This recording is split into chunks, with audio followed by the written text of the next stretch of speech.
And that was a press conference this morning from Hakeem Jeffries, House response to the Senate passed bill last night, a deal that would end the government shutdown. As we are after 41 days, now the longest government shutdown in history, appears that it might be coming to an end. And so this deal certainly sparking fierce debate among Democrats. 8 Democratic senators crossing the aisle to support this legislation. Joining us right now is UNC political science professor Jason Roberts to help us navigate what is happening right now. And good afternoon, Professor. Thanks for joining us here on Live Impact News. My pleasure. Thank you. So walk us through what is actually in this agreement that was able to get passed last night. Well, it's not a big agreement. It's another continuing resolution to keep most of the government open through January the 30th. It also does have 3 full year-long appropriations bills, so about a third of the 12 they should pass every year will be funded for the entire year. And then there's an agreement to hire back the federal workers who were laid off by the administration during the shutdown, and to ensure that all the workers get back pay for the time they've been off work. We, like I said, 8 Democratic senators crossed the aisle to go ahead and advance this bill, but the majority, like Mr. Jeffries, they're opposing it. What does this split now reveal about the state of the Democratic Party?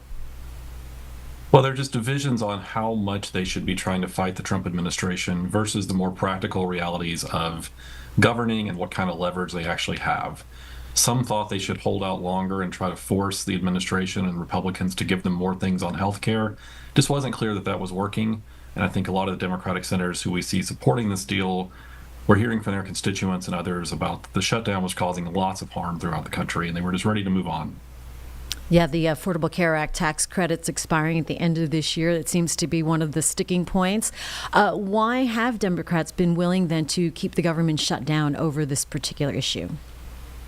Their hope was, I think, that when people saw the premium increases that they were facing, that they would put pressure on their elected representatives, many of whom are Republicans, and that would get them to come to the table and bargain over this. It just didn't seem to happen. The Republicans are very divided over this issue. There are a number of Republicans who I think would support the extension of these subsidies, but certainly it's not a universally held position in that caucus. Yeah, I mean, so Senate Republicans promising maybe a future vote on these health care tax credits. Is that a meaningful promise or just to get the Dems on board? I think it is meaningful that they will have the vote in the Senate. The bigger question is whether the House will agree to do something like that. And this deal is only in the Senate. It doesn't apply to the House. Okay, so Speaker Johnson from the House calling members back to Washington.